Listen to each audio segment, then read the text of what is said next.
We're done alongside Alex Mendez as we're about to get underway with a lot more gameplay here in the multiplayer. Again, we saw it all there during day one, and it was such a great day. We learned a bunch of different things. We even had a bunch of the community members out there that taught us a lot of what they thought they saw. Yeah.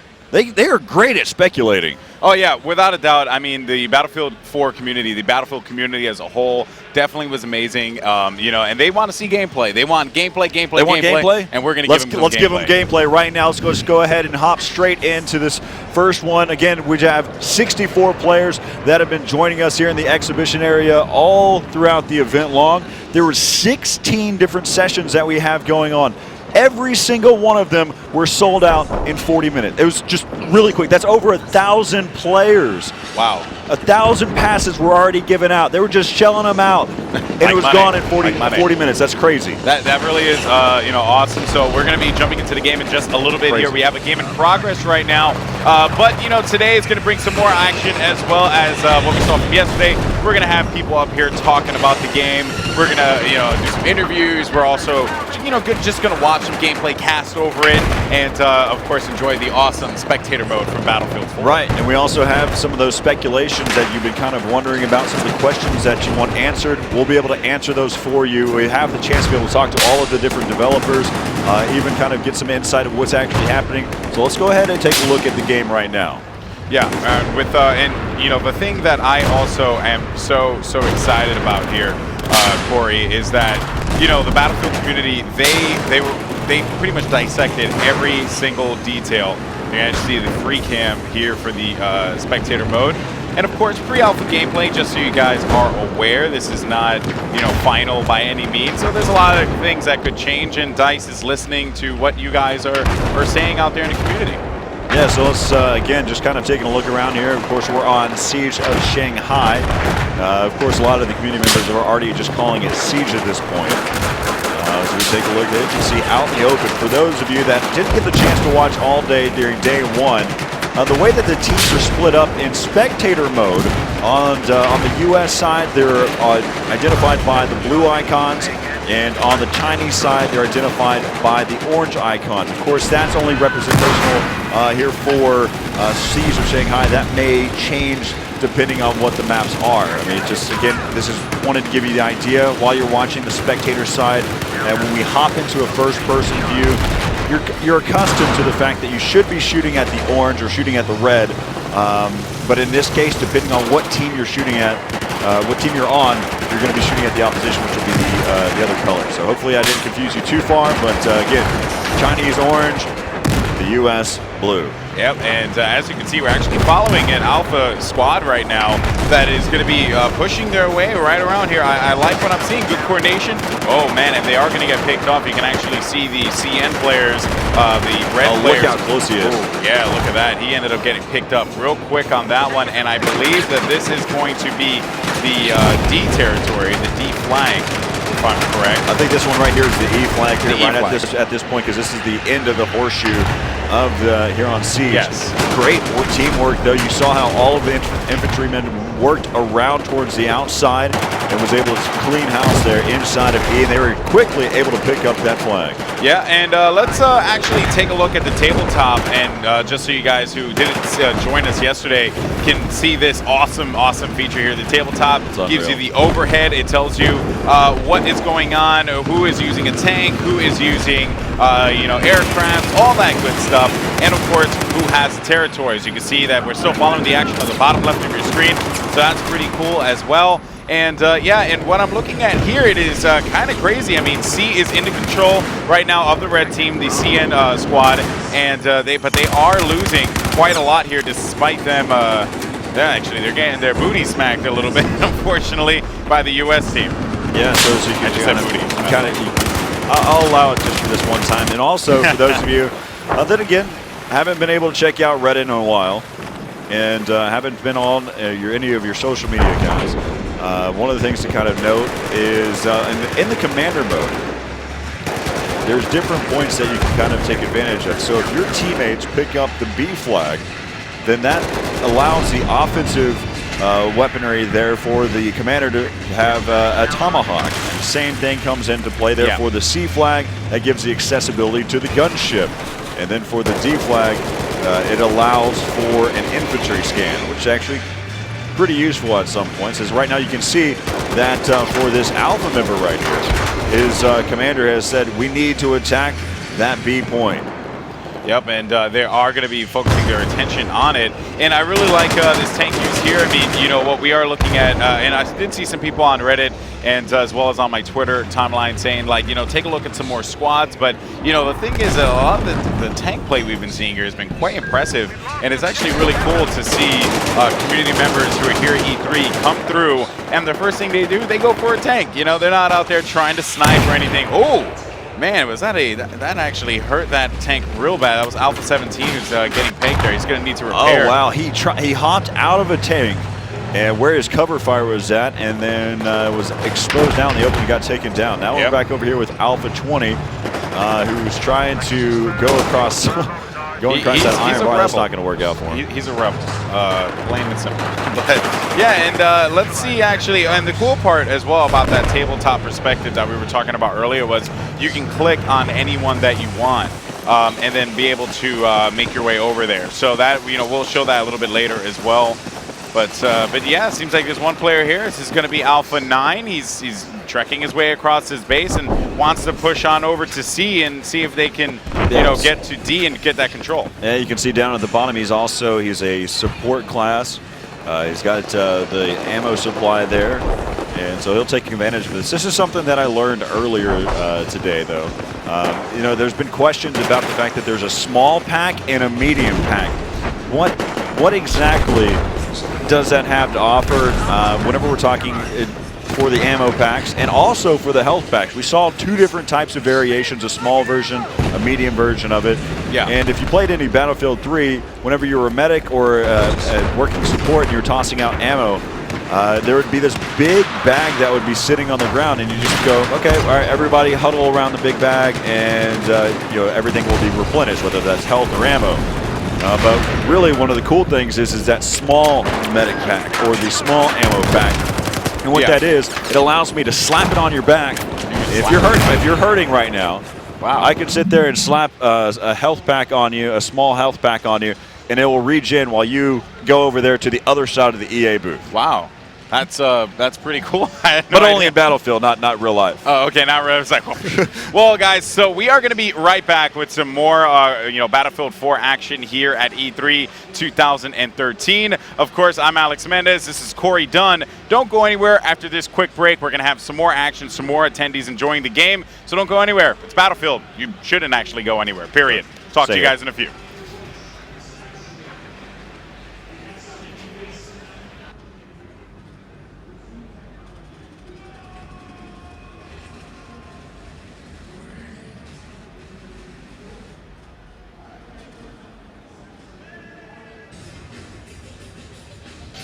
How's it going, everyone? Welcome back to Battlefield 4 at E3 2013. I am Alex Mendez, joined by Corey Dunn. And of course, you know, guys, as we always talk about this event and the multiplayer and you know, how crazy it is, we have to keep in mind that there's a lot of stations back here and a lot of bodies that need to get on those stations and play some Battlefield. So with that said, you know, it's going to take a little while to get things. Not a lot of while. Which yeah, totally. Not a lot of while. No, but seriously, you know, the DICE crew here, they have been so fantastic. You can actually see people are loading in right now, and you know, of course, talking to the DICE people and.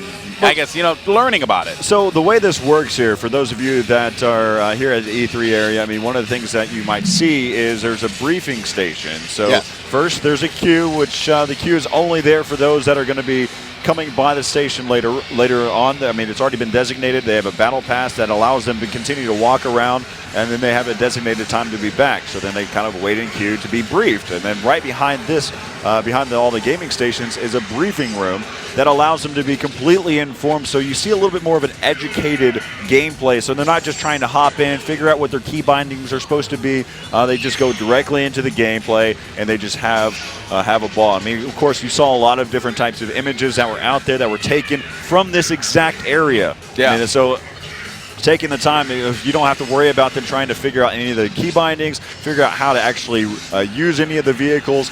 And so with that being said, we're just going through a little briefing station real quick, and they'll be out here shortly, and we'll get everything kicked off. Yeah, and also the other cool thing too is a lot of people have been wanting to play the commander mode. That has been a big point of interest for a lot of attendees here. Yep. They look at it and they're like, oh, this is actually kind of dope. I want to give it a try. So they get on the station, and there's always a DICE employee there to kind of just direct them, tell them what to do. So they are, being, I guess, helpful to the overall battle. But the other cool part is just the fact that they're dabbling with this new feature in Battlefield 4. While it's not new to the Battlefield community, to a lot of people like myself who did not play, Battlefield 2 and stuff like that, I look at this and I'm like, oh my God, this is like so freaking awesome.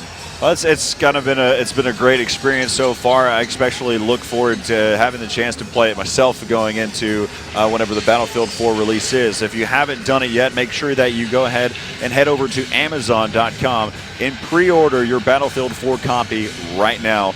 Of course, without Amazon and the rest of the sponsors that are out there, none of this would actually be possible to kind of make these things happen. I mean, what DICE and Battlefield, what the crew has done here, it's been some great things. Yeah, it really has been. I'm very just ecstatic by the response from everyone, and also to us as well.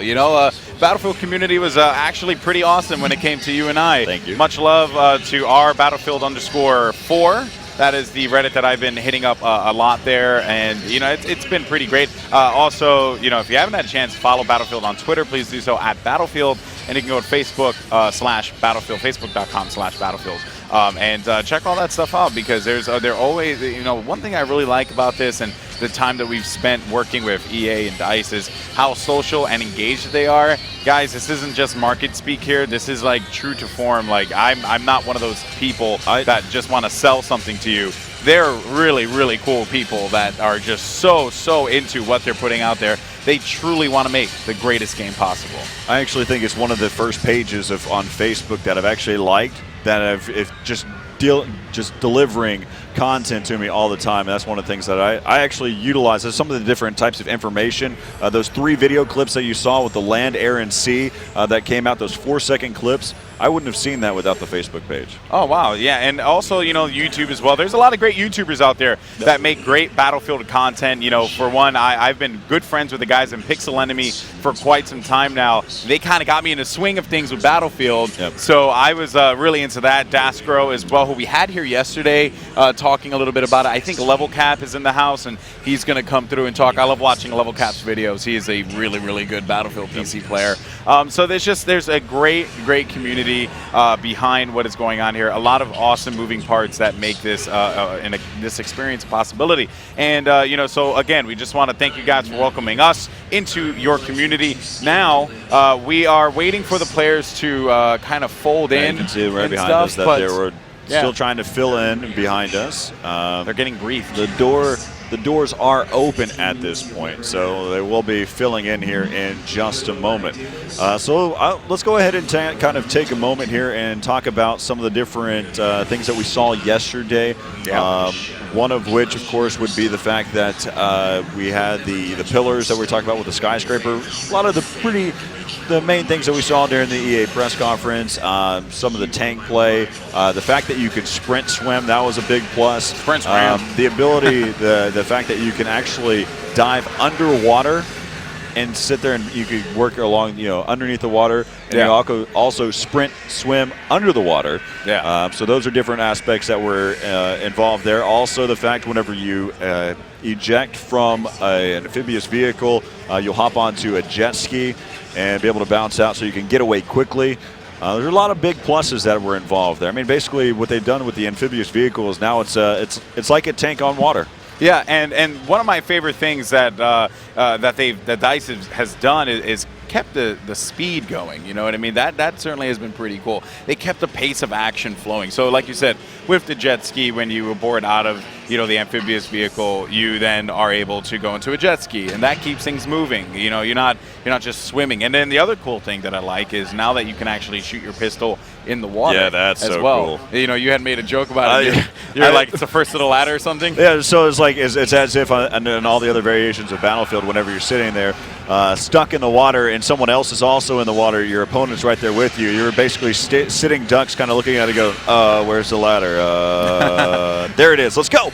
And it's like an all-out race to try to be able to get to the ladder. But in this case, luckily enough, you just pull out your secondary, and we're just going to see a bunch of people just trying to shoot at each other, floating up and down in the water. In all honesty, I probably would have done that if I was in the water and the guy, was going to go after me. There's also some really cool stuff that we can kind of talk about too. The fact is, so say for instance, your recon and you have the C4, you can actually swim up to a boat.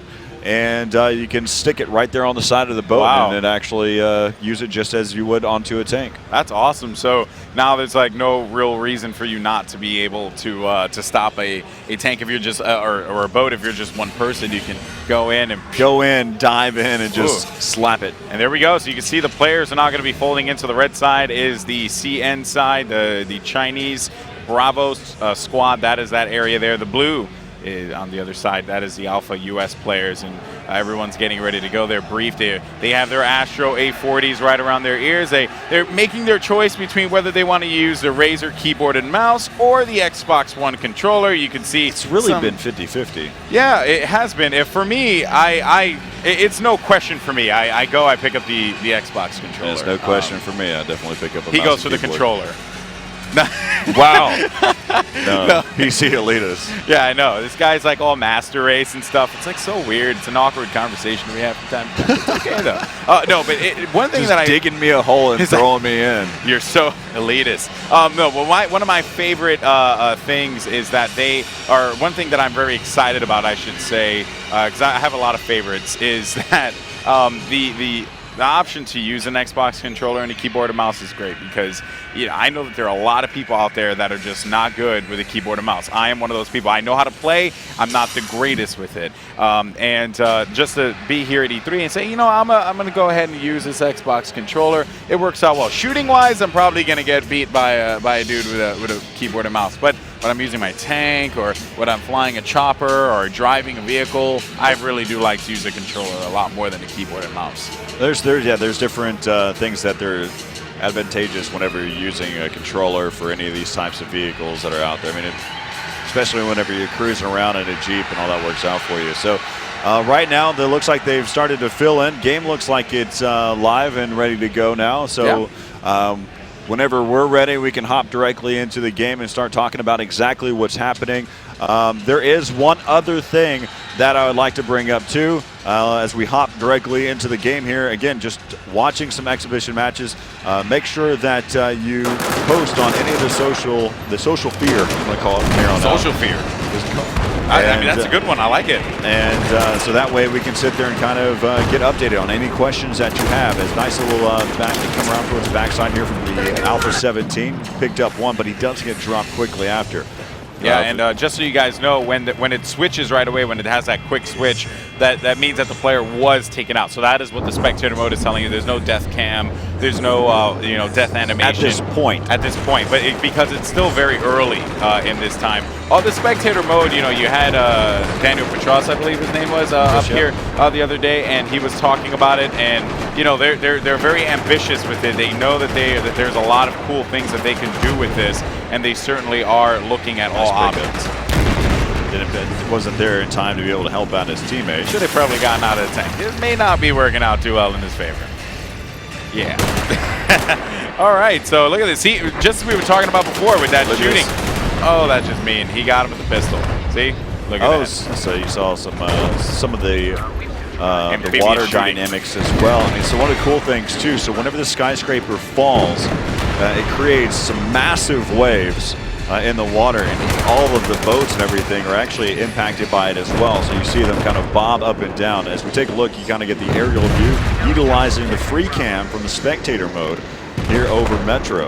Yeah, and you can see at the top of the screen there's different camera slots, 1, 2, 3, 4, 5. And what that is basically is you can position those free cams wherever you want. So that this way, if you want to get these awesome cinematic shots, like for example, a skyscraper is falling, get that shot in. You know, you want to get another shot of the tank going through the streets, you can get that shot in as well. So there's a lot, and actually, just as we said, that skyscraper's coming down. He was wondering why the elevator button wasn't working, but I heard in the distance the alarm going off, and I was like, you probably should get out of there. Yeah, he's like, I want to go upstairs. Why is it tilted? Oh, this is so weird. Oh, man. So, yeah, so we have a recon here with that Scout Elite class. Looking at the leaderboard, Alpha 32 is going to be the one up top here. And if we actually go into first-person mode, we can see the squad that he's rolling with and kind of stick with the squad through these next couple of kills here and see what they do. A pretty even spread with them as well. They have 2 assaults, 1 recon, and another support. So I like that very much, you know, even spread. Ooh.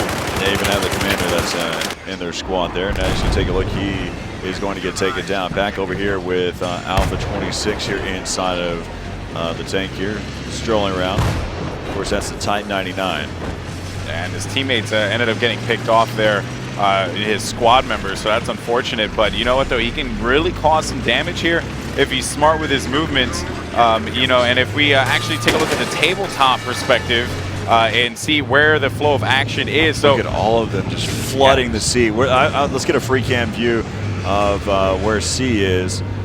So we can probably look at, yeah, they're just flooding in right now. We're about to see a massive battle happen right there on top of C. So as again, you can just see how they're all just flooding the gates. We've got a heli that's flying by too. There's a tank over in there in the action. As we hear, hop on board. Here's where all of this massacre is happening right now. All going to be fighting over the C flag. Yeah, it's a great all-out war right here. And the Bravo team has full control of this one, but Alpha pushing their way through. So it's pretty good. Look for that one Bravo player to be a thorn in the side of Alpha. Oh, look out, he's trying. Oh, just wrapping around the pole. He's going to spot him finally. Nice. Will he be able to take him down? I haven't seen it yet. Is he still struggling to be able to take him out? Is he spraying away? And finally, he figures out that you have to put bullets in his back to finish him off. Yeah, but that attack was going to be thwarted there by the Bravo team as they hold down the C position. And you can see, too, that the scenery has changed the because dynamic of the game. Exactly, because of the fact that that skyscraper fell. It is now duskier. There's a lot of crowded, you know, visual for helicopters, I should say. This guy who's piloting this helicopter, he's going to have a difficult time. Let's go to the tabletop and look at the helicopter view here. I want to follow Helicopter Man here, man. He is. So he's blue right there at the top right. We got an infantry guy. Oh, let's try again.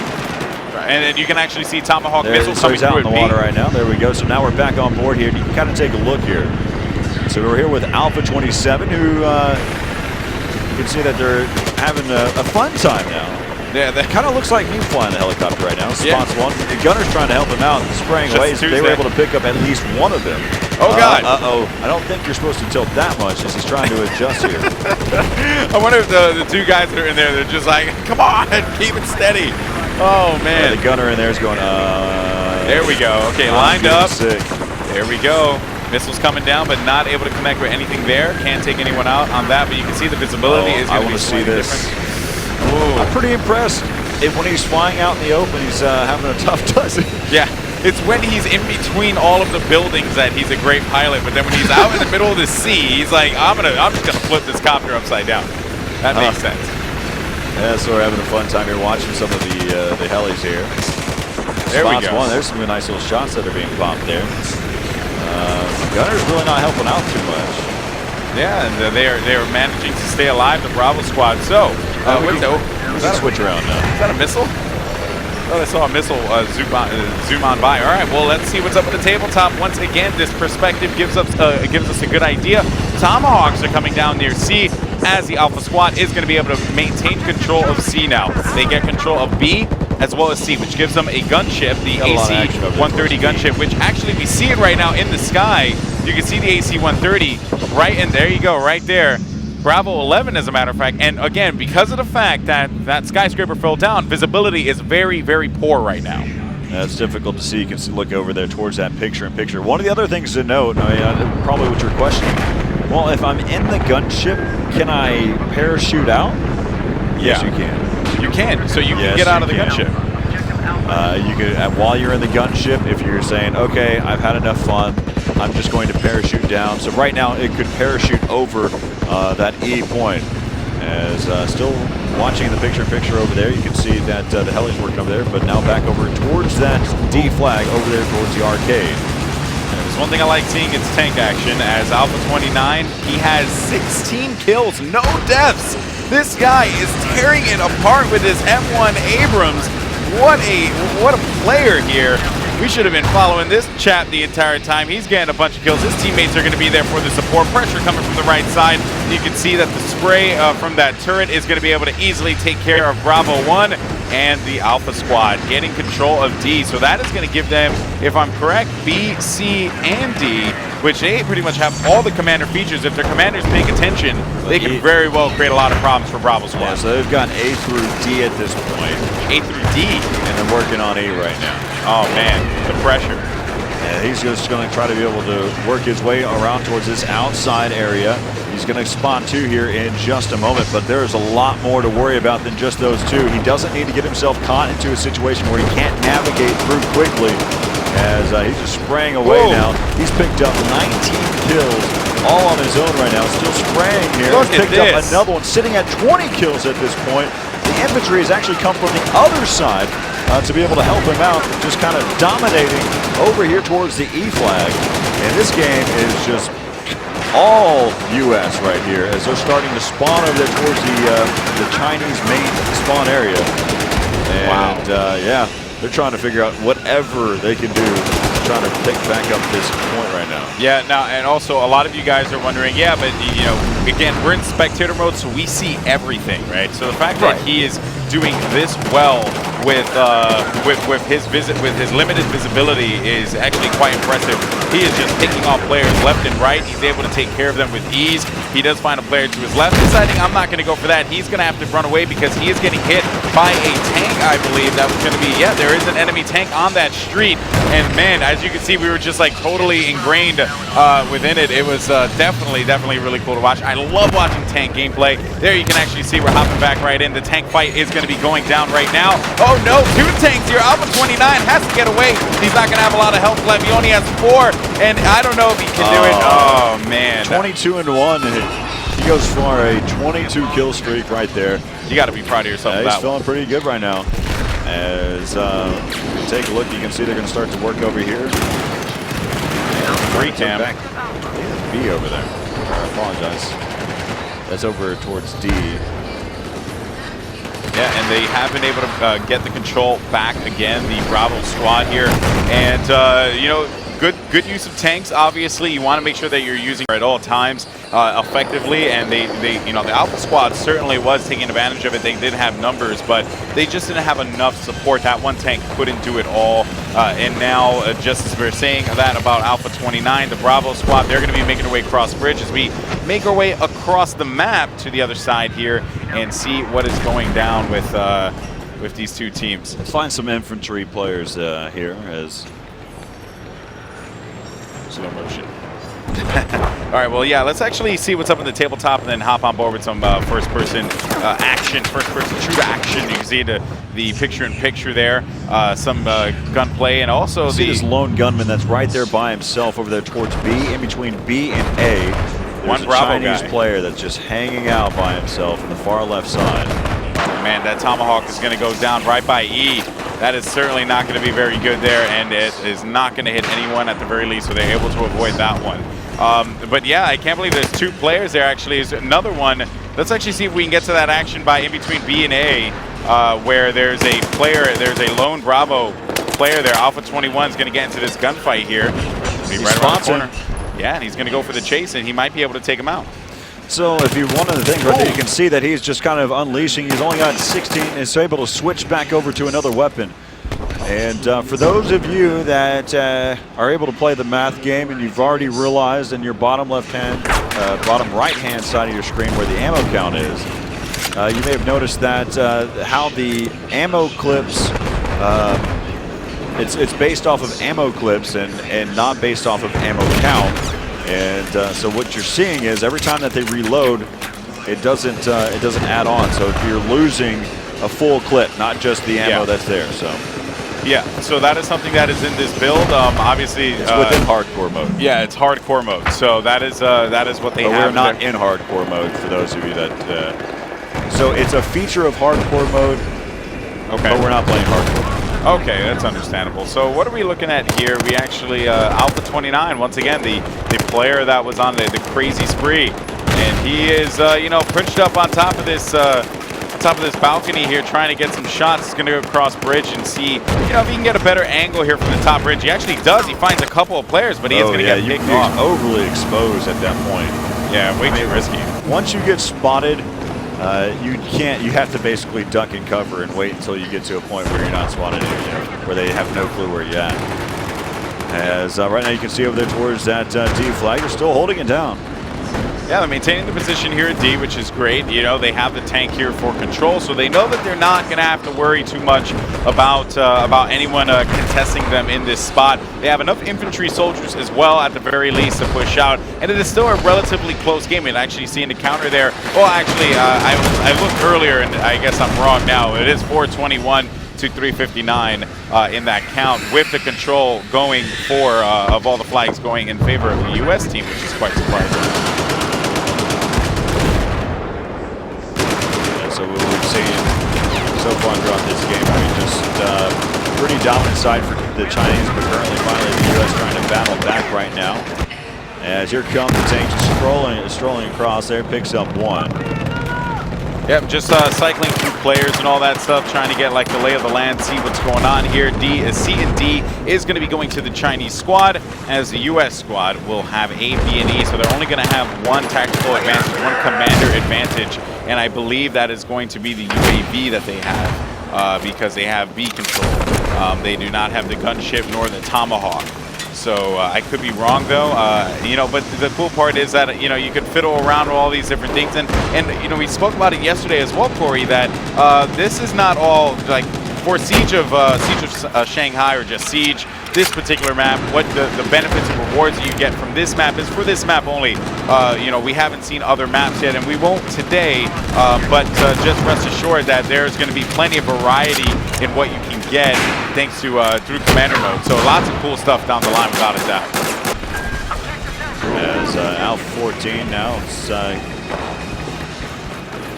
we go back, kind of look at the tabletop view to find some infantry. Over to Bravo team now.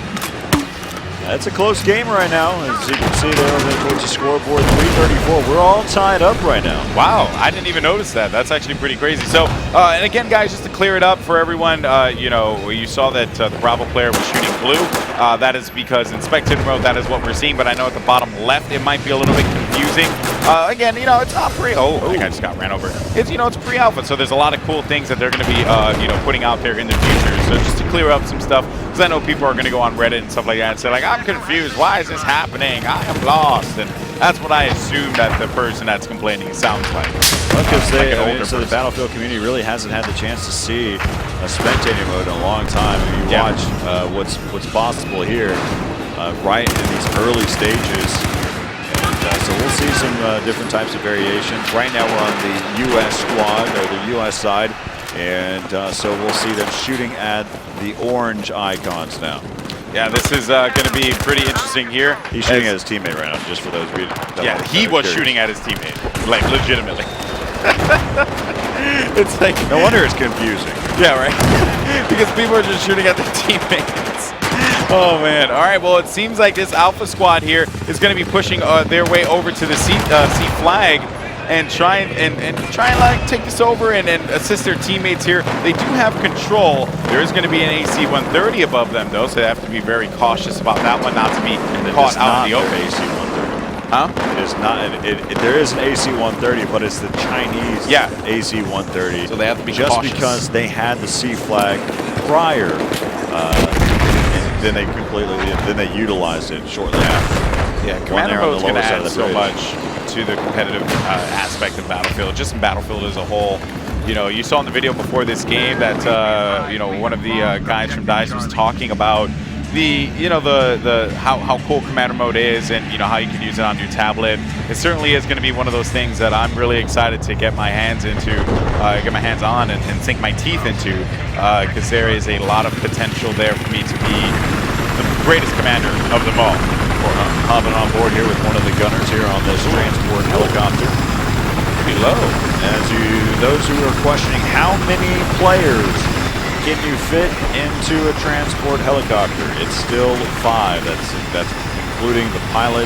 And so if you have a squad, a full squad of 5 that you want to have transported from one side of the map to the other, you can do so. So you can have your pilot. Nice little flying, barely missing the rooftop. But yeah, so you can have one of your members in your squad flying, and the rest of them on the backside of that transport, and yeah, kind of try and turn that air support into a sea support, and that's not going to work out. Well, looking here, you can see that the Alpha 17 getting one player right in front of him, trying to get his position here. He does have some teammates here for support at the very least. There's going to be a tank, though, so they need to be wary of that one, not to get picked off by him, because there is a bunch of soldiers here that is now they're not going to be pushing up on E and trying to maintain this position. At the very least, though, we are seeing some good coordination from both squads. It's a very close game, or it was a very close game. It's been going back and forth now. The U.S. squad seemed like they were going to lose, but then in the blink of an eye, they came back. Now the CN squad's in a bad position, so this is a very, very close game, Corey. Yeah, you need to get the commander to kind of designate a little bit better of a battle plan, as the way they've moved throughout the map has kind of been kind of sporadic. I mean, picking up random points, leaving some openings. As right now you can see that they're saying, hey, we need to attack this exact point. So there must have been a bunch of members from the opposing team over there. Yep, that is very true. And so they do have at least a command laid down to go after, like you had said, go after one of the points that was going to be the C territory, or no, that's the D territory that they want them to pressure. But there, as you can see in the bottom left of the screen there in the minimap, there is a lot of CN players, Bravo squads, that are going to be making their way over. And Alpha 17 is going to have to be very cautious about this as he creeps around the corner, finding a player right through that smoke. He doesn't. He's going to put the shots in. He takes one out. Can he get the second as well? Yes, he does. And a third, maybe? No, he is not. He's not down yet. I don't think so, man. He's struggling right now. Looks like that player has said, I don't want any part of this one. So Bravo 22 is going to bounce out, but he comes back into the action to finish things off. He made it look like he was running away, and then comes back around and finishes the job. The old creep around the corner trend. I'm not really here. I'm not really here. No, I'm here. It's like, you can't see me. Oh, wait, yes, you can. But yeah, so Alpha 12 here in the M1 Abrams as they're trying to get this control here. I am liking the overall play from both squads, because it has just been so back and forth like the entire time. I love it. This is what Battlefield's all about, man. Just that back and forth nature.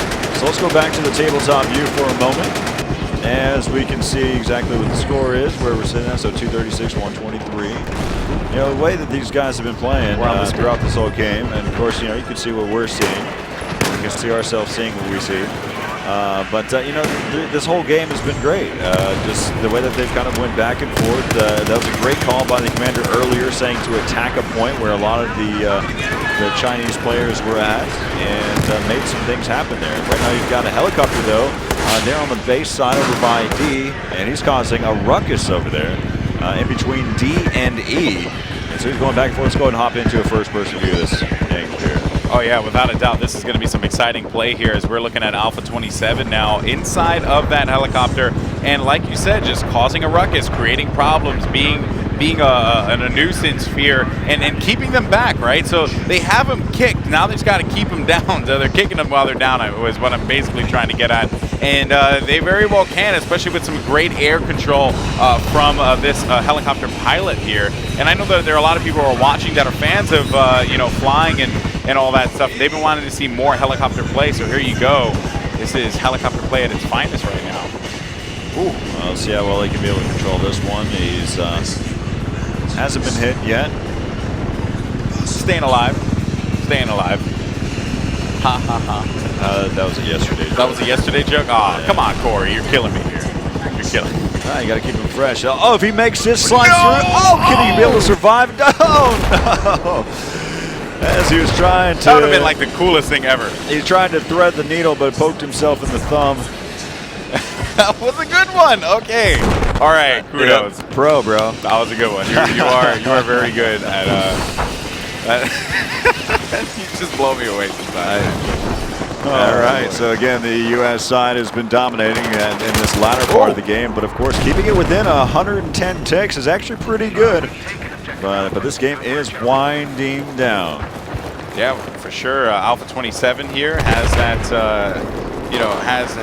has his eyes set on the E side here, trying to work with his teammates here. He's pushing like right up in the street. A little risky of a move here, but he does have support. At the very least, finding someone in front of him. Oh, no, he's right there. Green laser. Wait a minute. That means he's looking at me. I'm just going to throw everything, even the kitchen sink. And so far causes a little bit of damage there, but look out. Oh, wait, I don't want to have to deal with that. Picks up one, still pressing through. He's right next to the tank. Can he continue as he's trying to be able to hide behind this tank? And luckily enough, the turret is moving slow enough that he doesn't get spotted. He's just going all out right now, and I don't know how he lasted that long. That's just insane. 178, 60. But again, the U.S. side's been pretty dominant so far. He had a laser sight right in his eyes. He had a tank right behind him. It's like a cat. I mean, like, there's a laser? I'm following that thing. Yeah, it was actually really funny. Long-range pistol action here from Alpha 08, and they are going to get E. It seems like they are pushing here, and they got E. Only 31 ticks left for the CN squad. You can see a couple players in front. This is pretty much all over for the CN team here. I don't think they're going to be able to rally anything back in time, especially considering how dominant the U.S. squad has been with that air support. Yeah, it's been just really great to watch throughout this one. I mean, again, it's just talking about some of the competitive aspects that are involved here throughout all of Battlefield 4. I mean, it's a lot of great stuff, man. Yeah, without a doubt. And, you know, I am actually, like, really, really excited by how a lot of these attendees are just coming in, and they're getting it, man. They're getting it. They're playing. They're having fun. And you can clearly see that there, without a doubt. Yeah, so if you want your chance to be able to get your copy of Battlefield 4 first thing whenever it gets released on October 29th, make sure you pre-order right there on Amazon.com. And you know, that's the best way to do it. I think there's been a lot of different aspects that have been given out. Of course, there also, whenever you pre-order through Amazon, you also get a battle pack as well. Yeah, so you get a nifty little battle pack, but on top of which, you know, you can watch us from Amazon as well. So we're actually live there too. So, you know, just a lot of cool stuff. You can see the players now are going to be making their way out. They had a good time. They're high-fiving each other. They're like, "Bro, man, you saw me in that helicopter." He's like, "Yeah, bro, it's all yeah, man. Yeah, man, awesome." Like that's Battlefield, baby.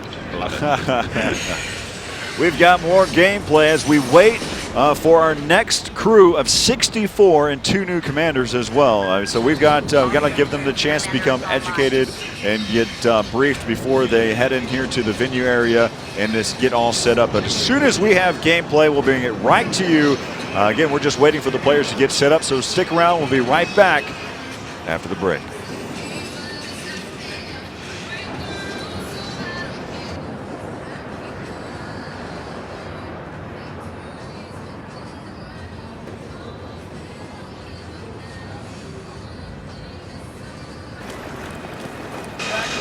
Live stream. I'm Corey Dunn. I'm joined here by Patrick Bach from DICE. It's been great having the chance to sit there and see all of the different things throughout the event. I know that I asked you the question of, you know, how's the event been for you?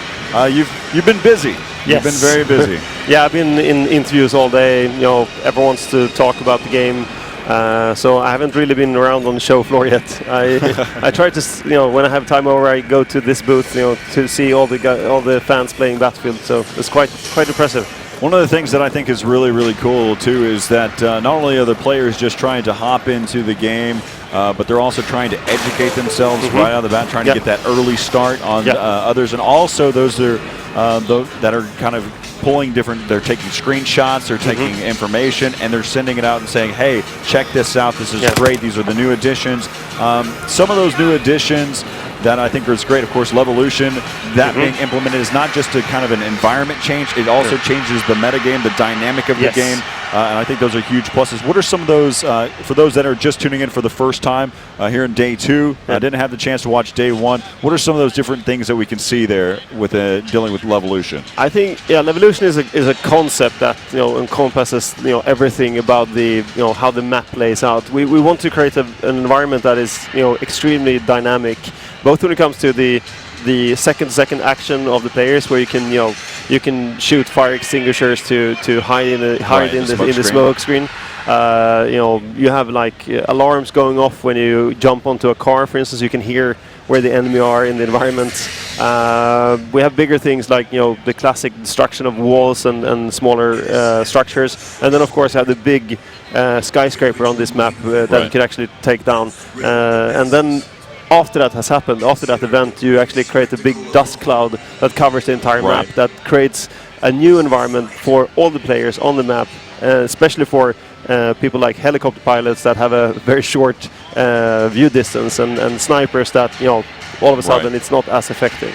That's one of the things that we've been seeing all throughout day 1 was whenever that skyscraper would fall, the debris coming out there. I mean, it makes it difficult for even some of the recon classes that are trying to make some shots. So let's go ahead and go down that route as well. Talking about the different types of attachments for some of these primary weapons, having the ability to have an optical, but also a secondary portion of that, a second attachment with some for which would be like a canted, canted iron sight as well. Yeah, so we've done a lot of stuff to enhance the core shooting experience. Where guns now have even more accessories, also deeper customization. So you can even customize your handgun now, which is very, very cool. Canted sights. You have alternate optics on your guns. You can flick over and get X12 on your gun. So there's a lot of big and small things that both for the hardcore Battlefield fans, but also for the newcomer, that is quite exciting. Something that I also noticed, so I remember that you were able to, in previous versions, you'd have the ability to change from a burst fire to an automatic to even a single shot, and that's still here involved in this game. And one of the things that I also saw as well in the recon with the sniper class, or having the ability to actually change your focal zoom, having seeing your rangefinder. There's a rangefinder for the recon class, and also you can also have multiple zoom levels, which is very, very cool. So you can actually go from a 4x zoom to a 12x zoom in real time, so to speak. It's great. So for those of you that are at home that are questioning if you have to pull your gun away, move the attachment up, it's all synonymous. It's just sit there and you have one attachment and it just clicks back up there. It's very quickly. You don't have to break from being iron sighted. So I think that's a great addition to it as well. So one of the questions that we've seen numerous times over and over again was the difference between your small medic pack and your medium size. Same exact thing for your ammo as well. Yeah, so the idea is we want to create a more mobile experience where you actually, when you run around and you don't have time to go up to your squad mate and stop them and drop a med pack, you can actually throw med packs at them more or less to give a small but very effective boost for their health. So it's a very mobile way of seeing med packs and ammo packs. It's like basically sitting there for anybody who's a parent out there saying, here's your lunch, have fun, be good, all right, go on your way. So I mean, the same thing with having a good time there with your health or ammo. So that's what you're seeing out there. So and for those that are questioning as well, if that this small ammo packer ends up on the ground, you can still get healed or get resupplied as well. So it's not as if I throw it and I miss you with it. It's still effective at that point as well. So there's some other questions that are out there. I've seen some images that show vehicles that have been kind of on one side, and it was made the assumption that you had the ability to shoot out tires. I've already been told, but can you dive into that for me?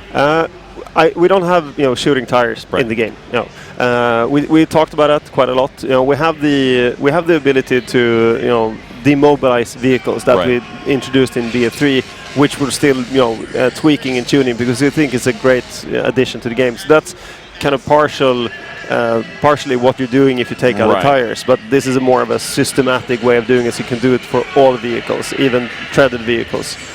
So you can't take out individual tires. So there you go. So that I just wanted to have some clarity out there for those. I mean, the community does a great job of trying to speculate every single aspect of the game.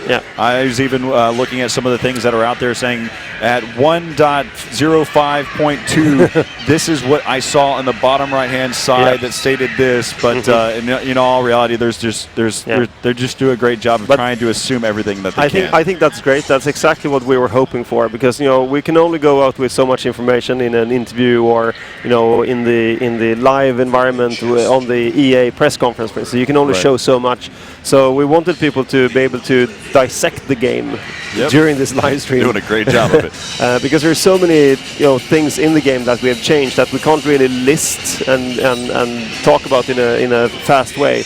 So having this live stream is a great way for us and for our fans to actually look deeper into all the detailed improvements and additions to the game. So I think I'm very, very happy about this. Let's go ahead, and here in just a moment we're going to give you some more gameplays. You probably noticed behind us that they've already started to filter in here.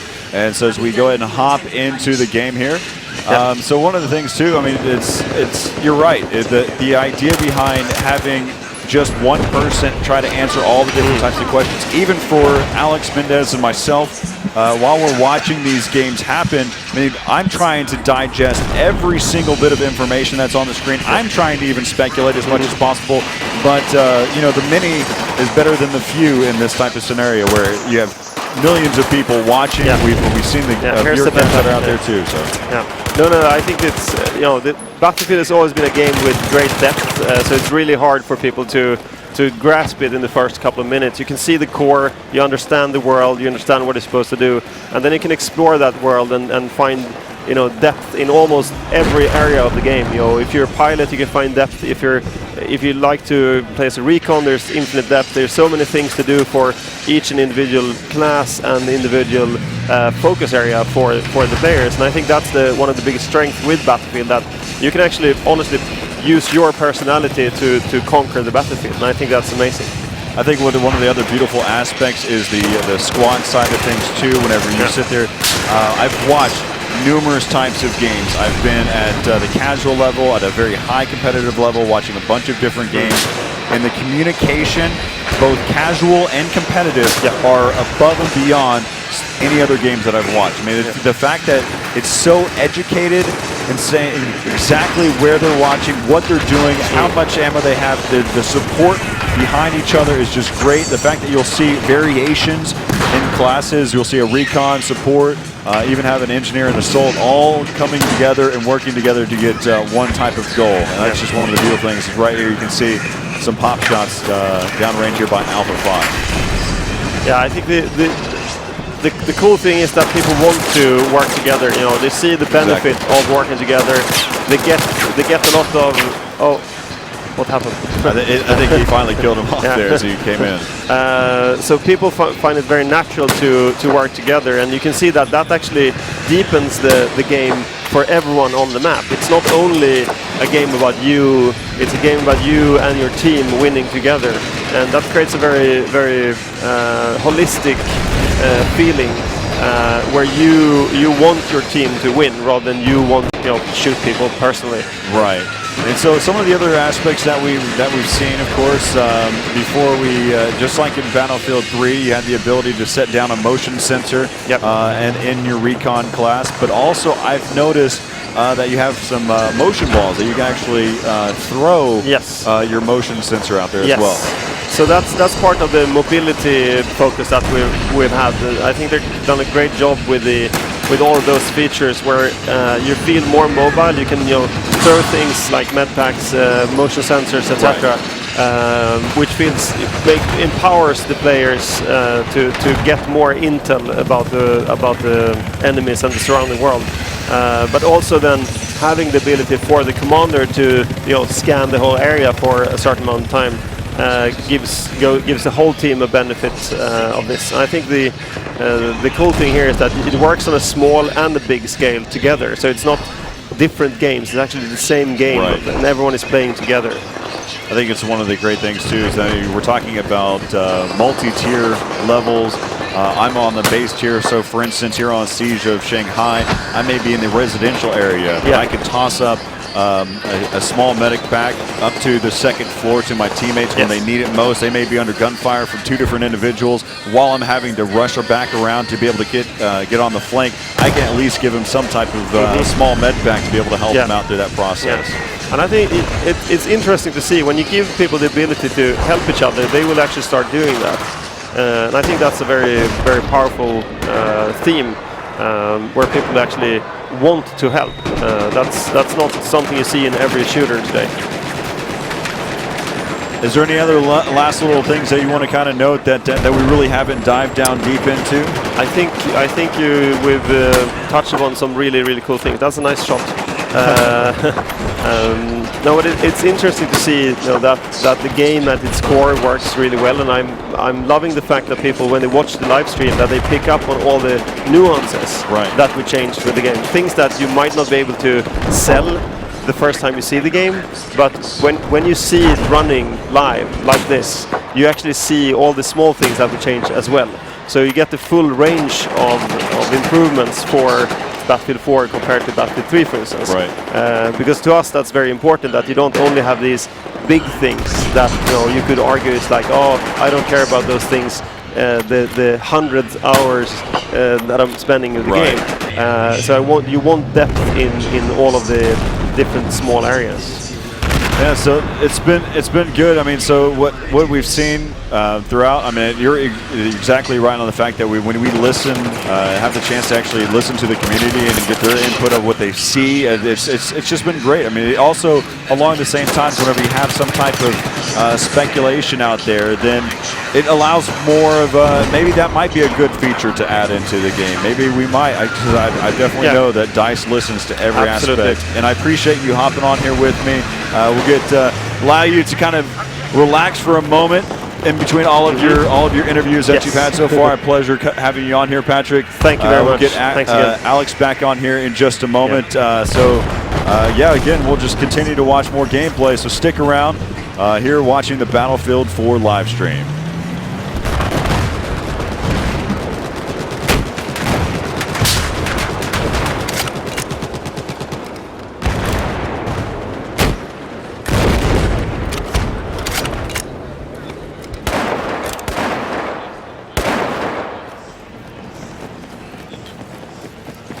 All right, so now I'm joined back here with Alex Mendez. Again, I was talking with Patrick Bach there, and getting some really just high-level detail of what's happened throughout Battlefield with the new additions that we've seen in the game so far. Just kind of really clarifying some of the things that people have been questioning. Yeah, Patrick is a great guy. Without a doubt, he is super passionate about Battlefield, and for new reason. But yeah, I was on social media just a little while ago, checking out what people were saying, and they want to see some more focus on the tickets. They want us to get into the nitty-gritty of details of the ticket system. And there could be some people who are fans of other games that are watching this live stream, because it is E3 2013, and this is the biggest video game convention. I guess, Corey, why don't you tell people about the ticket system in Battlefield 4? Yeah, so I mean, the way that I've always understood it is you've got your different capture points, and so right now, as you can see, you've got 3 ticket points, or 3 points that are held by the U.S. side and 2 by the Chinese. So with that type of means that there's a 1 point difference as we look at it. And so as time progresses, you're going to lose 1 ticket at a time.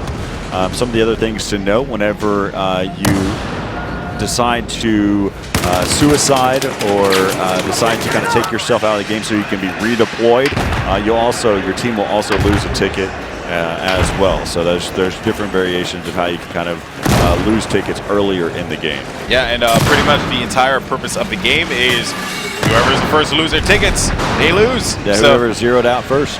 Yeah, pretty much. So with that said, I haven't really seen a lot of action going on here. I've been seeing a bunch of individuals roaming around and trying to make some magic happen. For the most part, though, it has been quite the even matchup until I would say about the midpoint of that game there. And now you can actually see the score flipping. It was or 644 to like 390. And the U.S. certainly not looking very good as the CN forces are doing an astounding job of controlling here. And look at the AC-130's visibility, Corey. Yeah, so that's one of the things that is kind of interesting too. Is we've talked about it a lot with the skyscraper and its debris. And as you can notice, this is why we kind of go so far into detail about that. As you can see how easy it is to see exactly where these players are. Yep, and again, guys, the spectator mode that we're looking at here, the CN player that we're spectating, Bravo 13, at blue right now. He'll be shooting at blue, just to clarify on that one. So, yeah, good angles here with that AC-130. Of course, it is a devastating tool if used properly. And I love the fact you can parachute out of it. I think that's really cool as well. Just make sure you don't parachute out while you're outside the boundaries. Yeah, that won't be good at all. That would actually suck. So let's see what's up here. Wow, all of the U.S. squad not able to hold anything down. They are just getting smacked at this point in time. The CN has 4 territories, B, C, D, and E, although C was being contested briefly. Not really going to matter all that much. They're going to be losing a lot of tickets here, and it is not going to look good for the U.S. squad.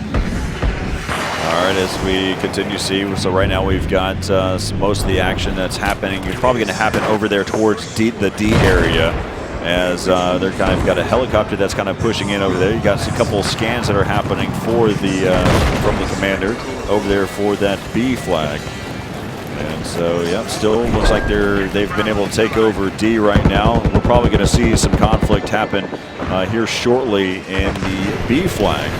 And that's why you see the Alpha 19 who started to make his way over there. He's the gunner for this helicopter. Alpha 20 is the pilot.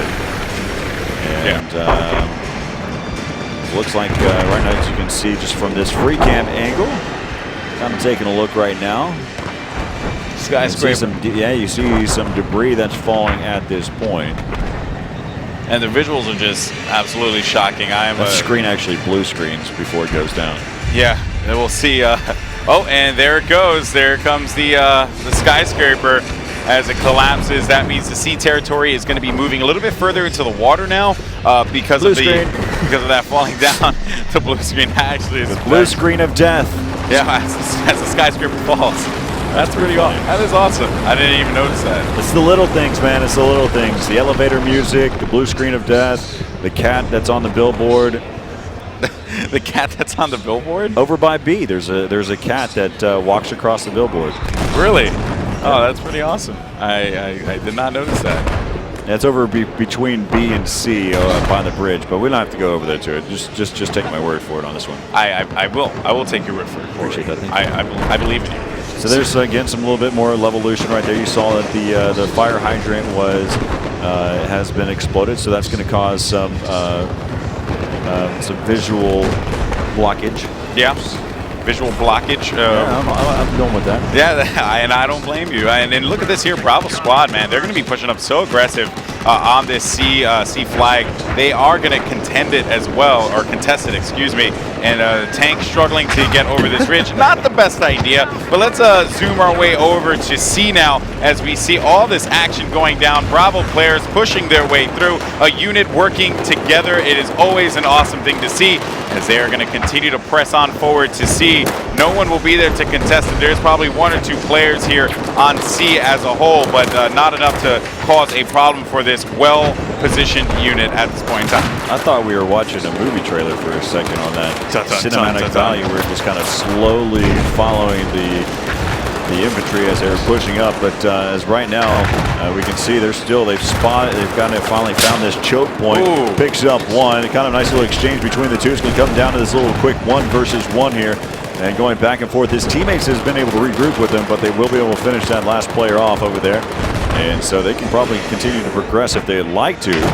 Let's go ahead and hop in and to the tabletop and see exactly where all of these players are at right now. Oh, wait a minute, though. Let's see what happens here real quick. This one Alpha player is able to take out 1, but I think he is going to get picked up.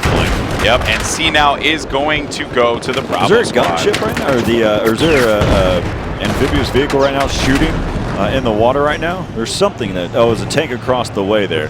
It's over there towards that B flag. There's a tank that is shooting over there towards the C region. So right there, you see him.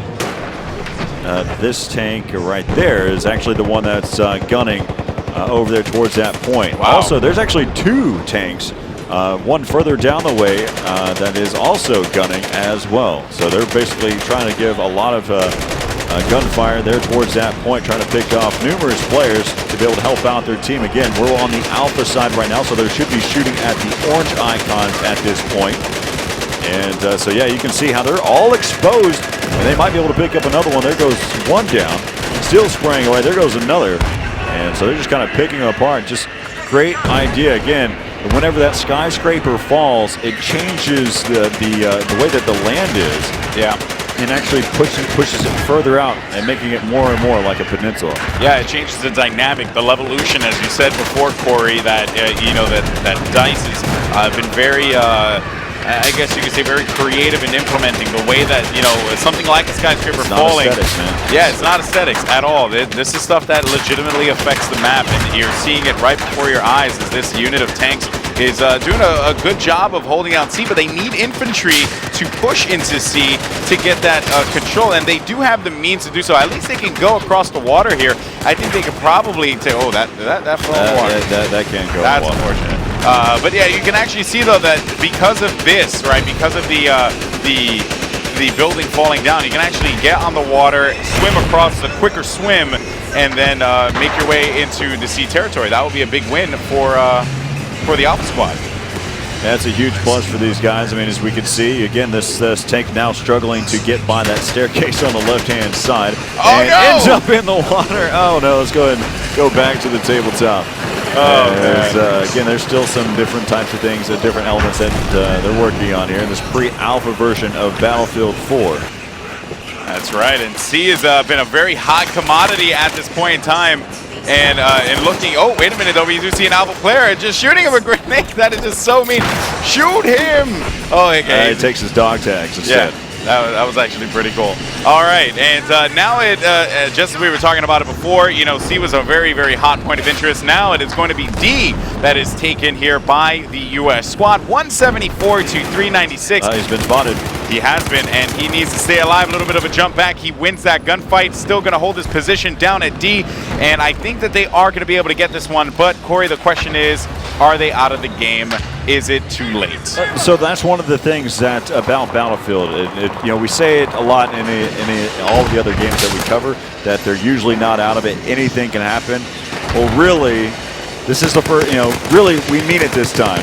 Anything can happen. Basically, you can have the Chinese team come all the way back by picking up all points and holding it down. And even if they're at 1 ticket left, as long as they picked up all of the points, if they have 1 ticket left, they can kind of stay alive.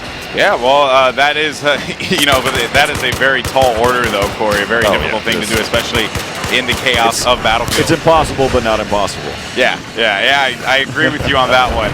Good one. So now Alpha 11 here is going to make his way onto the shore for C, coming behind the CN players that are going to be right here. He's able to find one, and this is going to be big here, but that laser sight going to impede the vision just a little bit, but it is not going to matter. That is right. They are able to take out the squad. There are going to be a couple of players, though, coming from the left side. You can see Alpha 11 putting in some shots there. He's all over the place at this point in time. Can't seem to connect with. Hey. I couldn't resist. How dare you? Oh man, but that was actually pretty good there, as this Alpha squad has been able to hold their position down, but that player is going to get dropped, so that is going to hurt them a lot at C, because they had 2 members holding out C, and they were getting swarmed by Bravo. So at the very least, we're on board with the recon class here. Oh, he gets spotted. That's unfortunate. He gets spotted and taken out. He was going to be in a perfect point that he would be able to pick up a couple right there. As right now you can see we're on board here with Alpha 20. He's been in the helicopter, been the pilot for majority of this game. Actually, it looks like he's the gunner right now. Oh, take a look actually at C. You can see that there's a big grouping of players there. Look at that. And they've got squads. Wow, now we're starting to see your traditional Battlefield style. We've got squads that are working together here, and they're going to start to move over here towards the sea. But be on the lookout. There's a tank strolling in. He can just try to mow them down. He's been spotted. Let's go into the first-person view of the player that we're on right now. As you can see, he spots this tank. He's caused a lot of damage. He's got 2 of his teammates working together now. He's going all out, full sprint. He's going to try to take it down with a repair tool. This may take a while, though, as we'll kind of hang on board with him. He's going all out. If he actually continues. If he commits. He is so committed right now. It's ridiculous. I wounded that tank. I'm going for it. No! Oh, wait a minute. There's a guy there. Let's go ahead and switch over to another weapon I probably shouldn't have in my hands right now. Bobbing and weaving, dancing, two-stepping with this player here. No! And he tries to rocket jump. No, I'm just kidding. He didn't really try to rocket jump. Right, imagine. Oh, man. That was funny. so funny. That really was. Oh, man. All right. Well, Alpha 31 here with the Scout Elite looking across the river. And this is a shooting at Alpha people. Not what you wanted That's his teammate. That is his teammate. That's not his teammate. There you go. There you go, buddy. You got it. You got to lead your shot a little bit here. Yeah, and that is the thing about Battlefield. It is this is not one of those point and clicks. You gotta lead your shots. You gotta be very cautious of what you're doing. And I don't know why he's that's shooting his teammate. And that's why he died. Yeah. Oh man, Alpha 24 on your screen once again as they're going to be charging over to D now, but not the smartest thing. He's going to be the last player here. It is pretty much going to be game. They cannot maintain the control. That is going to do it there. Wow. That was just a great time to watch. I mean, throughout the we saw one of the players trying to commit to getting that he repair was tool. so into it. He's like, I'm going to have to just push my way over across this bridge. I'm going to blowtorch this guy to death.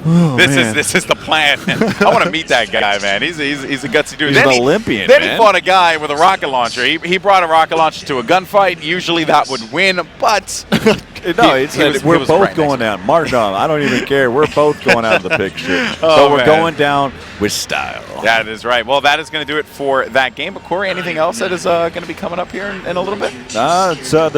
We've got so much to look forward to throughout this entire time. I mean, again, this is day 2. We still have day 2 and day 3 here to look forward to here at E3. Here on the Battlefield live stream. Again, I'm Corey Dunn alongside Alex Mendez. It's been a lot of fun. I've been enjoying every bit of this this whole week so far. I mean, there's been some great things to check out throughout the venue. That's right. But while we wait for the next 64 players, to join us here in a little bit, we'll kind of, again, take another look at what we can see with Siege of Shanghai. And it's going to be a great time. That is right. So as you can see, the players were loading out now. That is going to do it for that session. But we're going to be right back with some more Battlefield 4 action live from E3 2013 here in Los Angeles, California at the Los Angeles Convention Center. This has certainly been such a great time here. DICE has put a lot of hard work into this game. So with that said, we're going to be right back. Do not go anywhere. More Battlefield coming at you on the other side. We'll see you in a bit. None shall be untouched by the fires.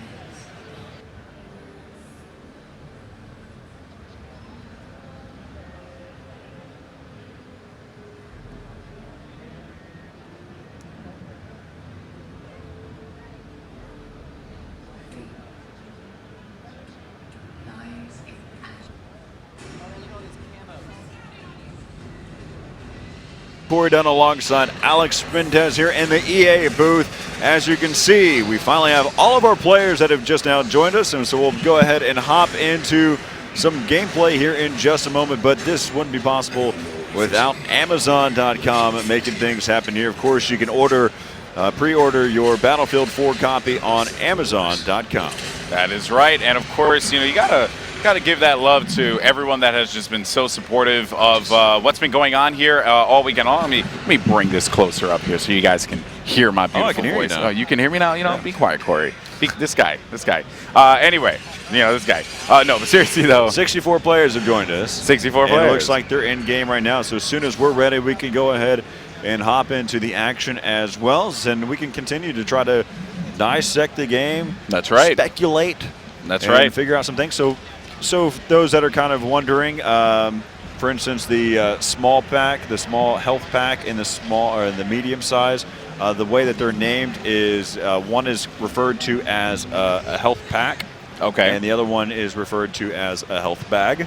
Okay. And then for the other side, you have your ammo pack, and then you have your ammo box. And so that way you can start to use some terminology that we have at this point instead of calling it the small one and the medium one. Yeah, that is true. Because that can get confusing. Without a doubt. So that is some awesome stuff indeed. And, you did actually dive a little bit into what the health pack did a little while ago. You said you could slap it. You could slap it on me. Throw it. You just throw it. Slap it. Slap it. It's actually pretty cool. So, but yeah, and we've been seeing some pretty good, gameplay here. I know I was just on Reddit just a little while ago. People were going crazy about Alpha 12. Which Reddit were you on? I was on our Battlefield. You're on our Battlefield. Checking out our Battlefield. I'm about to post up a thread on our Battlefield asking people for your feedback. What do you guys want, to see here at the event? And trust me, there's some questions that you guys have there that I'm gonna when I get my opportunity to speak with someone, I'll bring it up. That of the Jurassic Park kind. So there's going to be a lot of fun. Wait, a lot of fun. You've been listening? I've been listening. I always listen. I'm a community guy, man. I mean, always. I'm for the community. For the community. Rally the troops. These guys right here. That's who we do it for, right? All right. Let's if we're ready, we can go ahead and hop into gameplay, and we'll be good to go. All right, yeah, so we're going to jump into the action here, see what is going on, and I'm really looking forward to seeing, some sniper gameplay off here. I like this a lot, and look at this here, get the shot, I believe in you, buddy. Oh, he's chasing him. Oh. He's anticipating him to probably juke left, but he has to catch his shot. He can do it, believe in the power. Never mind. Oh, he's got to be on the lookout here. Of course, he's set up shop here so far, but he's soon enough. He's being wrapped around. There's two players that are right next to him. They're underneath him. They're coming up the staircase here in just a moment. This isn't good. Again, they're right below him. The reason why I know this is because I can take a look at his mini map, and look, they're just passing by right there on the screen. They're trying to be able to hop up. He might be able to flank around. This may be an advantage. He finally gets spotted, and he's trying to be able to survive, but it's not going to happen. Yeah, he is going to get taken out there, and now jumping with Alpha 14 in first-person mode early in the game inside of C flag, by the way, which I really like because we don't get to see a lot of C gameplay from the lobby because everyone's either up top or trying to make the darn thing, collapse and come down, which is always a cool thing to see. But up top, you can see right on that C flag there, a great vantage point. Well, not only the fact is it's a great point to try to pick off people, but it's a great point to be another type of commander where you can sit there and just make call-outs or just spot players. Another aspect that's great about Battlefield is just having the ability to sit there and just spot people. And so he immediately pops a parachute. I would have let it glide a little bit. He could try to be able to hop on buildings, and that's exactly what happens there. I think it was a second guess point. He's like, oh yeah. He's like, you know what? To do that. That makes sense. I'm going to get on the building and take a look shoot at this people. though. You're looking right now at one of the opticals right now, and this is what we were talking with Patrick Bach about. Is the accessories that are involved, and so he can actually go ahead and iron sight. Here, thank you. On cue. So he can iron sight, and then if he wants to, he can press T, which is the current binding for it, and it will bring on the second accessory, and so basically give you twice as zoom, or depending on what those opticals are. So if you have a 6x zoom, you can now make it a 12x zoom. Wow. And just kind of those things. Also, what you've seen.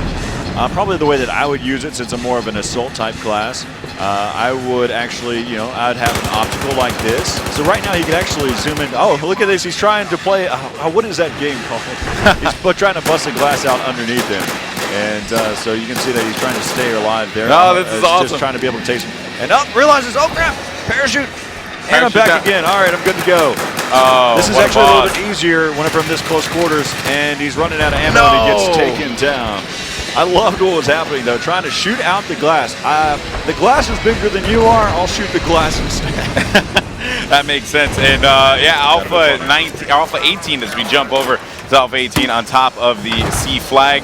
There is some activity going on over here as well, so I do expect some of the Bravo guys to be chasing their way through. But this guy, you know, he's gonna look out, you know, outside and think, you know, maybe I might go for a jump. Yeah, I'm gonna go for a swim. That makes perfect sense. And wait for it. Oh, you could have waited a little bit longer than Yeah, right. You know, live on the dangerous side, right? That's just what I'm thinking. oh, look at the reflection of that those guns that are shooting out there in the distance, the gunships, Yeah. or the battleships, or just all the. It's again, these are all little details. Nothing that really makes it. This is not this element doesn't make an impact. It's just aesthetically. Yeah, there's a lot of so. aesthetically pleasing things in Battlefield 4, without a doubt. That is why you know, looking at the map, you know, and it's a playground. That's what it is. And we saw it just a little while ago.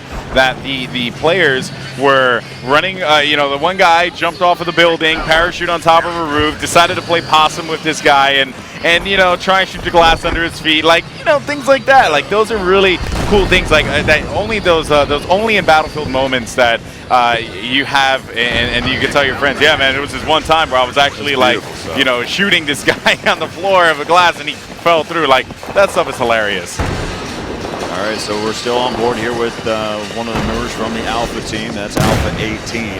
And again, so that means he's going to be shooting at the orange icons. He's taking the long road, kind of a nice little journey. Getting the lay of the land.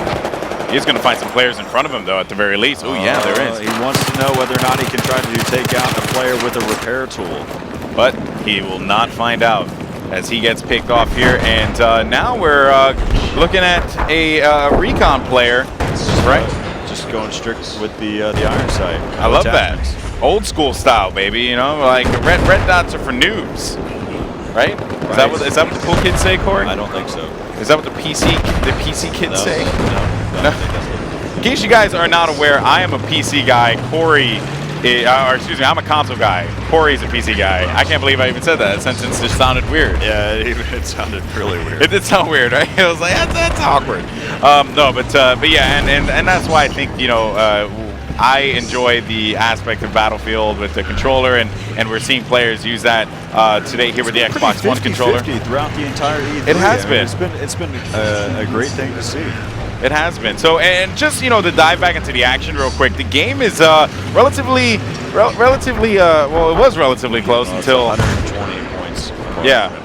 But that is something that can be, you know, that they can't come back to. Let's actually go ahead and take a look at the tabletop view, because this guy here, he's kind of just messing around. So in the tabletop view, you can see A, B, and C are going to go to the U.S. squad, while D is actually being contested right now. E still for the CN players, but they have three. You guys for making such an amazing live stream. Oh, well, thank you very much. You know, I mean, you know, I'm beautiful.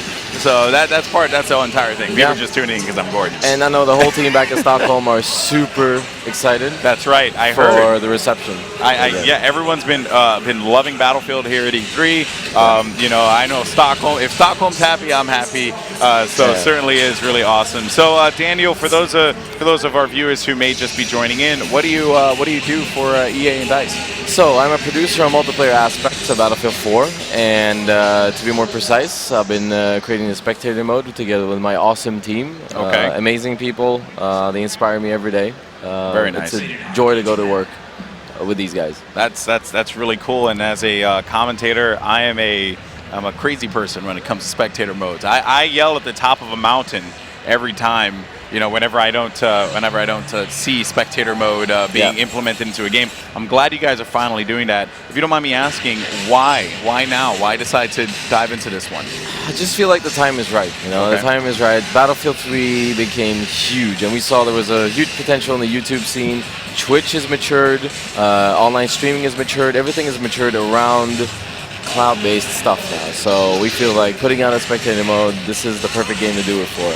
And you can see some amazing Battlefield moments. I've been watching the live stream sometimes, and I see people do the craziest stuff. They drive stuff into the water. They have some amazing firefights. Tank fights are cool. So, you know, I'm just really thrilled to see this.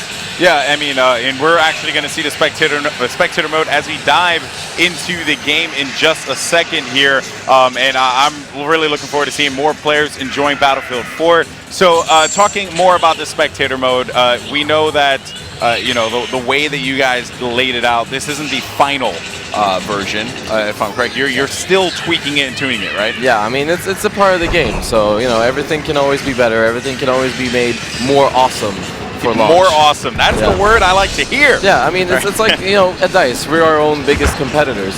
That is so, true. We just iterate and iterate and iterate. I think it's a kind of a DICE feeling to be super proud about what you do, but also very critical about what you do. Now, I noticed, so in talking about the spectator mode, why you did the things that you did, the free cam. I noticed you have these 5 cameras, right? What was, why 5 cameras? Is this going to be something that is per map, or is this just 5 cameras, period? So this is 5 cameras that you can use. The spectator mode goes into all maps, basically. Yeah. So every map you can assign the cameras to its own special spots. And the free cam is a more cinematic cam. You can place these 5 free cams around the map, so you can create some really cool shots. You can create some really cool scenes. Oh, look at that. That's pretty nice. You can make some really cool scenes out of movies, like this one, basically. So there's a lot of cool stuff you can do with the free cam. You switch it around, you can place it anywhere.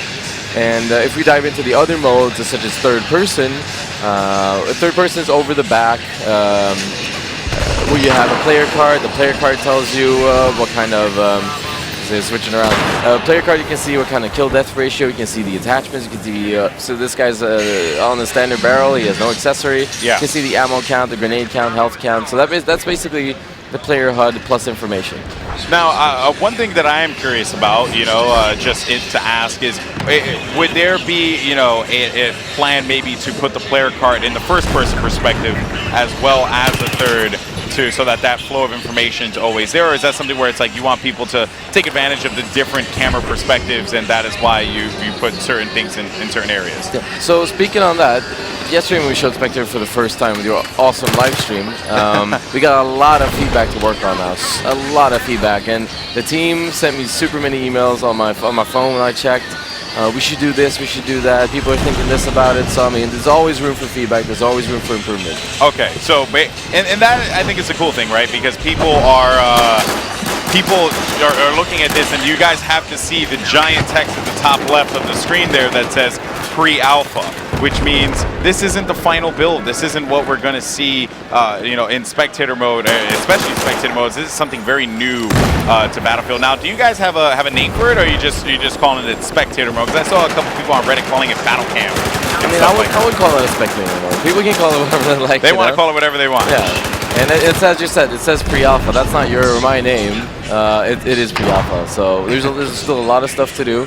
We're already reaching an amazing level. We're going to just keep pushing it. Now, one of the, I want to ask you about the challenges in putting in a spectator mode, because I've had a lot of conversations with developers in the past. The one instance, I won't name any names. One developer told me they had to break their game in order for them to put the spectator mode inside. Ended up working out really well for the community and just in general. I'm wondering what went into it, the labor that went into putting a spectator mode. I'm not talking about anything game breaking, but I'm saying, just like, how much work was it to get this in there and make it work? Yeah, so I mean, the first thing covered, Frostbite is an extremely flexible engine.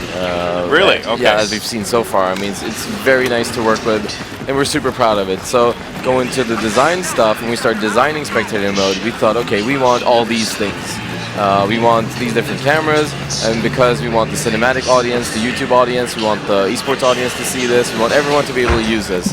We want it to be simple, but deep. Okay. And I think we really achieved that, and we're going to keep reiterating. Very nice, very nice. And you had mentioned, I know that you spoke with Corey about this yesterday, but you looking at this right now and you think to yourself, I want to throw that in there. Anything in particular that you're like, yeah, I would really like to do that? I know that you've been listening to feedback from the community, but is there like one specific thing that you're looking and say, yeah, I'm definitely going to do that because that was a good idea? So we've seen the feedback from yesterday where the color coding could be a little bit of an issue. It could cause a little bit of confusion. So just to clear everything up, when you are US, you are always blue. When you are Chinese, you're always red. Yeah. If you spectate through Bravo, that's a China squad right now, you will see the enemy is blue. If you spectate through the US squad, which is blue, you will see the enemy is red. Yeah. So that is what it looks like right now. And we received a lot of feedback on this, and this is not the final boxed version of it. They're still going to keep reiterating. It's going to become more awesome. Yeah, yeah. So a lot of people were speaking about that yesterday because, you know, I mean, and this is new, right? So this is something that Battlefield has never really had before. And so that's why, oh, look at this here. This player is actually coming up on 4. He's going to rack up. He is going to get kills on kills. He actually picks up 3 there. What a win for Alpha 28. Nice play. So, you know, you had mentioned doing things like this for the esports audience. When you see the spectator mode implemented and the excitement from the community, are you hoping to see more live streams that take advantage of the spectator mode? Look at that. Yeah, definitely. I mean, I think the spectator mode, I mean, together with the game is awesome. No, without a doubt. The spectator is awesome. So, I mean, there's a lot of stuff that people can do with the spectator mode. And I'm looking forward to all the movies we can see. Yeah. We've already seen some crazy stuff here.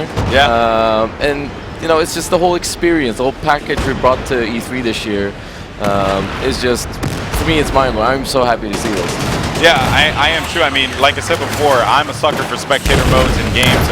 I feel like all first-person shooters should have them. It is something that really, really helps for content development, which is, oh man, look at that. Nice. M1 Abrams taking some shots there from up top on C, it seems like. So you know, and that's why I guess I wanted to talk about was, you know, you had mentioned the YouTube scene. We actually just had Red Dragon come up here.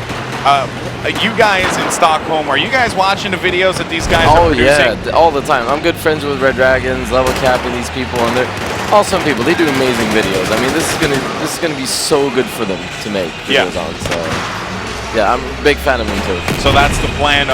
So basically, and I think that's actually really cool that you guys are always watching just I guess the craziness unfold, all the live streams, all the YouTube videos. Yeah, I mean, because that's what Battlefield is about, right? Yeah. It's about Battlefield moments. It's about really cool stuff, capturing it on video and just showing it to the world. Because I dare to say that no moment is like the other moment. We had a video going for Battlefield 3 where this guy jumps out of a jet, shoots an RPG, gets back into the jet, and flies off. I remember that video. That is crazy, right? That was actually a really, really good video. You know, that kind of stuff, it doesn't come for everyone, but when it comes, you really want to capture it. You really want to be there and get that. Now, in regards to the Levolution, right, that is now being put into the game and how, you know, just the focus on it, I guess what I'm wondering is, you know, when you were designing the spectator mode, the free cam, that must have been like, we need to do this because we want to get those cinematics in there. Yeah. That was definitely the plan. Yeah, so it's as I said, I mean, first person, essentially, I mean, going way back into the roots of the cameras, is these were used way back in the days for anti-cheat measures. It still be used as anti-cheat measures in first person, third person, and free cam. But free cam is our most cinematic camera. That's what's going to give you the most amazing footage. We got first person as well. So if we switch to that, you'll see the character's first person view. Yeah. This guy's driving a truck right now, or the other guy is shooting a gun. You know, you get all that stuff. This is the replicated view of the player at hand. Yeah. And if we go to tabletop, that is basically your spectator orientation mode. You can see where everyone is going. You can see where you put your cameras down. You can see what the flags are being taken. So you can see the whole scale of Battlefield come together, where everyone is moving towards, you know, different spots. Who's flanking what? Who's doing what? You know. Yeah. And then you can jump into third person, first person after that. Yeah, that certainly does seem to be, you know, the cool thing is just how seamless it is, right? Like you can go back and forth between all these different things and see, like, you know, this instance right here, a helicopter in the sky, raining death and destruction down at the C building, but he ends up getting knocked down and he falls. Oh man, that is unfortunate. I think he's gonna fall down. Look at this, no! Oh, I didn't make it.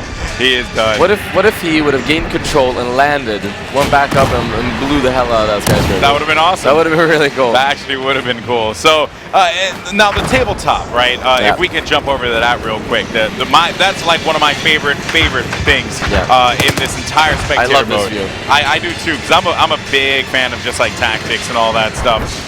Now this is, I guess you could say this is the quote-unquote commander mode view, right? This is giving you like the idea of what the commanders are doing.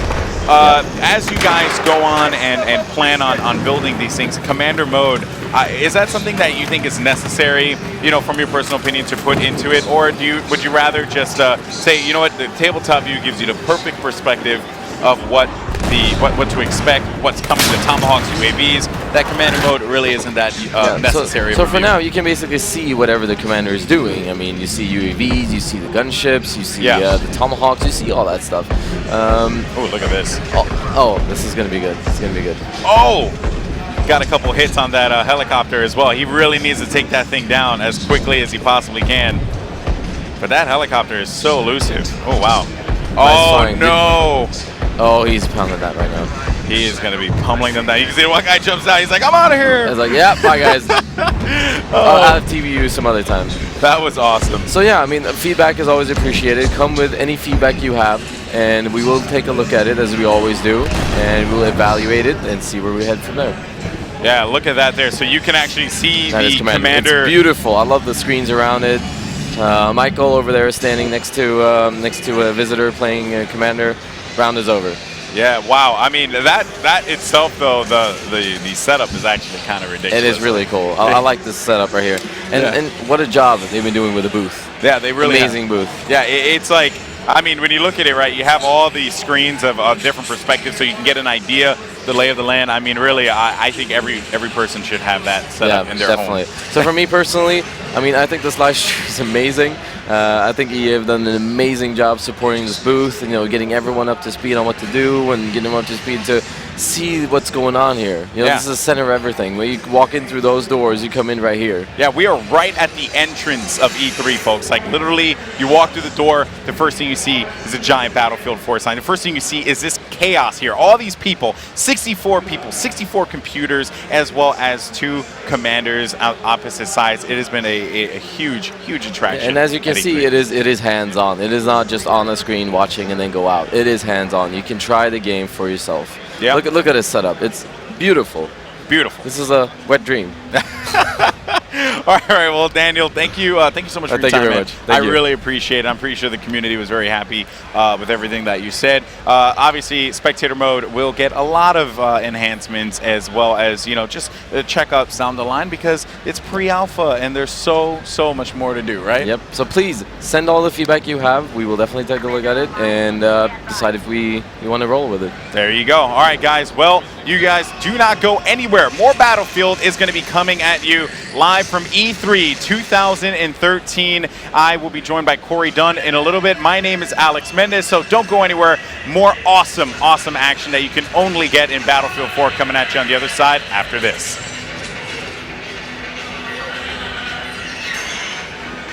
Thanks, man. That was really good. Yeah.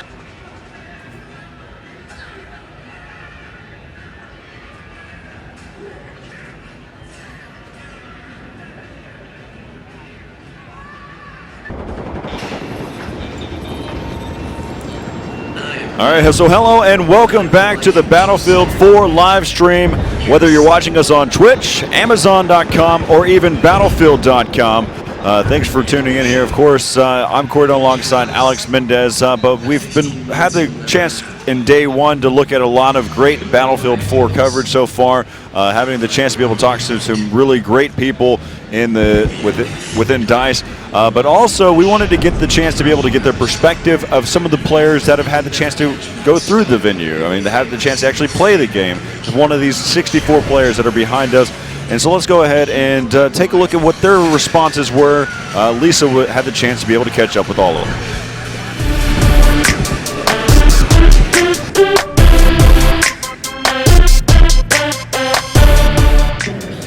The day has finally arrived. E3 2013, where we're showcasing the launch of Battlefield 4. This is where it all goes down, the EA booth. This is where all-out war will be happening, and everyone is already lining up to play Battlefield 4. So let's go talk to some anxious gamers. You flew all the way from Australia to play Battlefield 4. How excited are you? I'm very excited. I mean, I'm looking really much forward to the commander mode coming back. I saw that in the press conference and it kind of blew my mind, so I'm just like, I'm very excited. Really looking forward to playing this one and seeing what it's like to play, and the online as well, because it's more people online, so the more people, the better it's going to be. You can play on land, air, and sea. Where do you plan to go? I'm not very good at using the vehicles, so I'll probably end up staying around on land and walking around and having a little explore as well, the running around in circles, exploring the map. I was waiting for this game for a long time, and I'm just excited to see what it looks like on next gen. I mean, I'm a big Battlefield 2 fan when it was out, so all that jet stunts and all that stuff, I'm really crazy. Looking forward to it. You're about to play Battlefield 4 for the first time. Tell me, what is going through your mind? Oh god, the 64-player online matches, they're gonna be insane. The really giant maps. It's gonna be carnage. It's gonna be awesome. So that's what you're really excited and looking most forward to? Oh yes, definitely. Are you going to be manning the land, sea, or air? Probably the land. I do prefer the tank. I love blowing stuff up. It's gonna be awesome.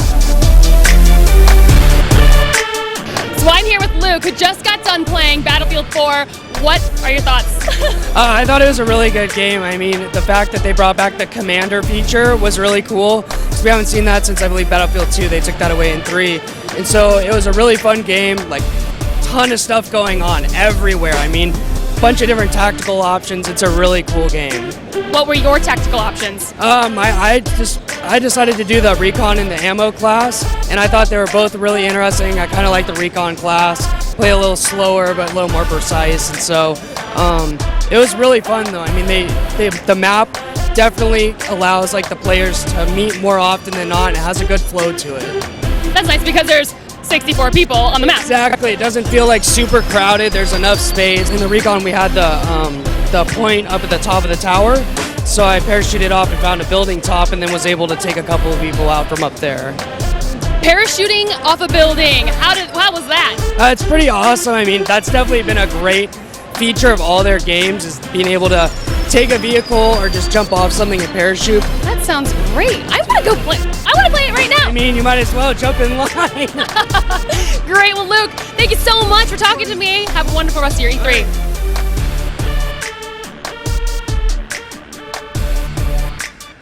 Here we are at EA Sports, where you can get your hands on the newest releases. And I just saw Exhibit over there playing Madden 25. So let's go catch him when he hops off so we can ask him a few questions about his impressions of the game.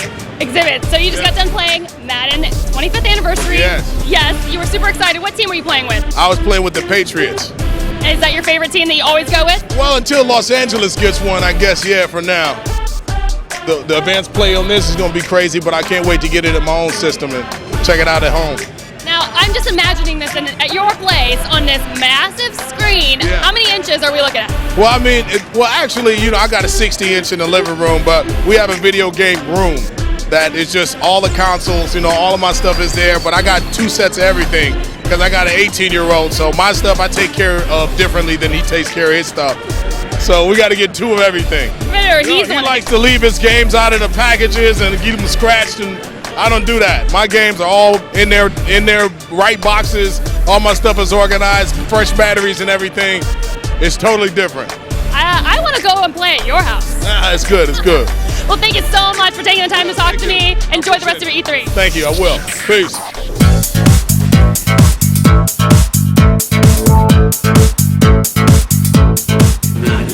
I'm here with Leanne, producer on Need for Speed Rivals.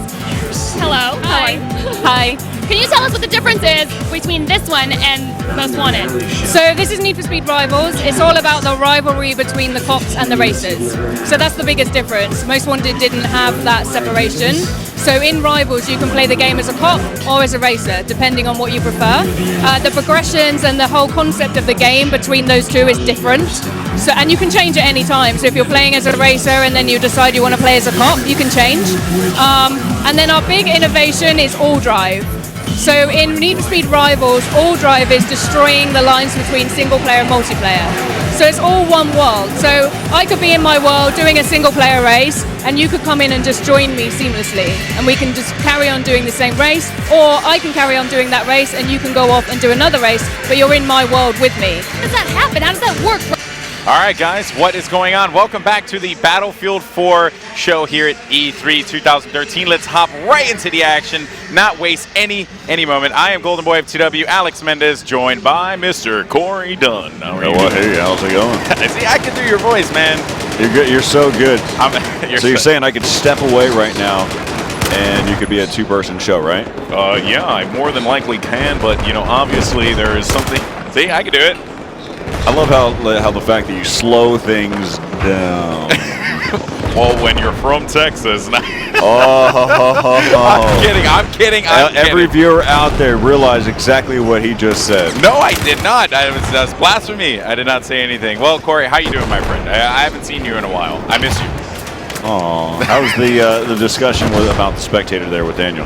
You know, I had my opportunity to speak with Daniel about it. We all got some great insight on it. You know, just so much excitement with the spectator mode. I am so happy that they decided to do that, man. You have no idea. And the fact that they care about Twitch and YouTube and all that, that really just speaks volume to DICE. Right, there's two different aspects to look at it. One, you can sit there and think about the fact that it's for a live stream, for a competitive match. The second thing to think about, too, it's also for the movie makers that are out there.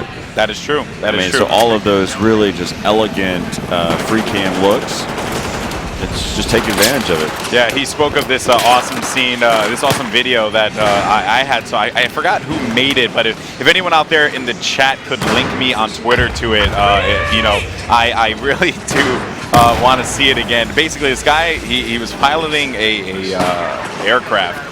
Jumped out. It was a jet. He jumped out of the jet, right? Right. Shot a rocket, killed another jet. Right. Got back in the plane while he was in glide in the air. He took.